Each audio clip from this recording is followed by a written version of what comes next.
ونعوذ بالله من شرور أنفسنا ومن سيئات أعمالنا من يهده الله فلا مضل له ومن يضلل فلا هادي له ونشهد أن لا إله إلا الله وحده لا شريك له ونشهد أن سيدنا وسندنا وحبيبنا وإمامنا ومولانا محمدا عبده ورسوله أما بعد أعوذ بالله من الشيطان الرجيم وذكر فإن الذكرى تنفع المؤمنين وقال النبي صلى الله عليه وسلم عليكم بمجالسة العلماء واستماع كلام الحكماء فإن الله تعالى يحيي القلب الميت بنور الحكمة كما يحيي الأرض الميتة بماء المطر صدق الله وصدق رسوله النبي الكريم ونحن على ذلك لمن الشاهدين والشاكرين یوں آنسو بہانے سے یوں آنسو بہانے سے کچھ کام نہیں ہوگا اب کر لو عہد دل میں بچوں کو پڑھانا ہے اب کر لو عہد دل میں بچوں کو پڑھانا ہے غفلت میں جو سوئے ہیں اب ان کو جگانا ہے پرکھوں کی وراثت کو پرکھوں کی وراثت کو ہم سب کو بچانا ہے اس دور ترقی میں اس دور ترقی میں ابلیس کے چیلوں سے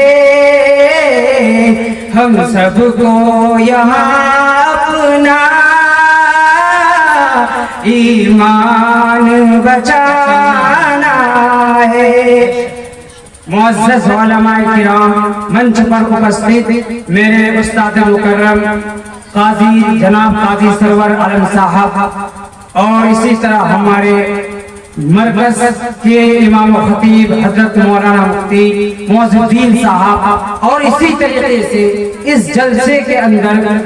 مہمان مکرم کی حیثیت سے تشریف لائے میرے استاد محترم حضرت مولانا عبد الماجد صاحب چترویدی میں اپنی بات کو یہاں سے شروع کرتا ہوں کہ سب سے پہلے میں اللہ رب ذوالجلال کی اس ایشور اور اس پرماتما کی تعریف و توصیف بیان کرتا ہوں جو ہر چیز سے واقف ہے جو ہر چیز کو جانتا ہے جو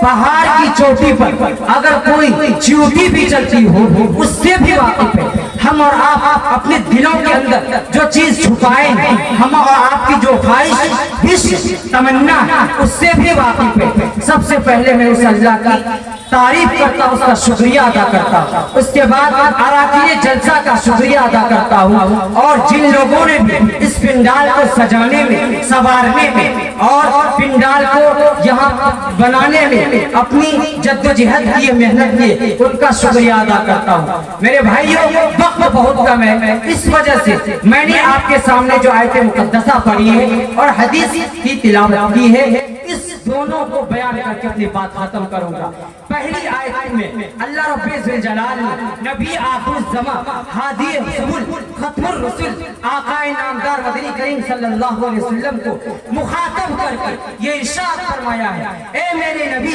آپ کائنات کے اندر جتنے بھی لوگ ہیں سب کو نصیحت کیجئے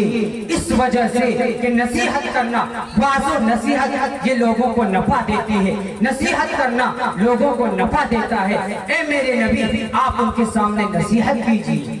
دوسری حدیث جو میں نے پڑھی ہے اس حدیث کے اندر اللہ کے نبی کہہ رہے ہیں کہ اے لوگوں علماء کی مجلس کو لازم پکڑو. جو لوگ حکیم ہوتے ہیں حکما ہوتے ہیں ان کی باتوں کو غور سے سنو. کیا فائدہ ہوگا اگر علماء کی مجلس میں بیٹھیں گے حکیم کی باتوں کو سنیں گے. اللہ رب ذوالجلال بیٹھنے کی وجہ سے حکیم کی باتوں کو سننے کی وجہ سے ہمارے دل کے اندر جو زنگ ہے گناہ کرنے کی وجہ سے ہمارا دل جو سیاہ ہو چکا ہے اس دل کو اللہ کیا کر دے گا صاف و شفاف بنا دے گا. اس کو جلا عطا کر دے گا.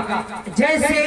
آسمان سے بارش ہوتی ہے پانی زمین پہ پڑتا ہے تو جو زمین خشک ہو جاتی ہے سوکھ جاتی ہے بنجر ہو جاتی ہے قابل کاشت نہیں رہتی ہے وہ زمین پانی پڑنے کی وجہ سے اس قابل ہو جاتی ہے کہ اس کے اندر ہم اور آپ فصل اگا سکے کھیتی کر سکے. تو ایسے ہی جب ہم اور آپ حکما کی باتوں کو سنیں گے علماء کی مجلس میں بیٹھیں گے اللہ ہمارے دلوں کے زنگ کو ختم کر دے گا دلوں کو صاف و شفاف کر دے گا.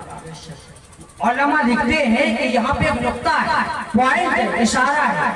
اشارہ یہ ہے کہ یہاں پہ حدیث میں یہ کہا گیا ہے کہ علماء کی مجلس میں بیٹھو علماء کی مجلس میں لازم پکڑو. یہ نہیں کہا کہ علماء کی باتوں کو سنو. آگے حدیث میں یہ تو کہا ہے کہ حکیم کی باتوں کو سنو لیکن علماء کی مجلس میں بیٹھنے کو کہا گیا. اسی سے یہ نقطہ نکلا ہے. یہ بات سمجھ میں آتی ہے کہ علماء کی مجلس میں بیٹھنے سے ہی فائدہ ہوگا. اگر بات سننے کو مل جائے تو فبیہا ونعمت نور علی نور ہے. اگر سننے کو نہ ملے صرف ان کی صحبت مل جائے بہت بڑی بات ہے. اسی صحبت کی بنا پر اللہ رب ذوالجلال اپنے دلوں کے زنگ کو ختم فرما دے گا. تو میرے بھائیوں بیگم پور کے اچھے لوگوں آج اللہ رب ذوالجلال نے آپ کو یہ سنہرا موقع گولڈن چانس دیا ہے کہ آج علماء آپ کی سرزمین پر تشریف فرما ہے.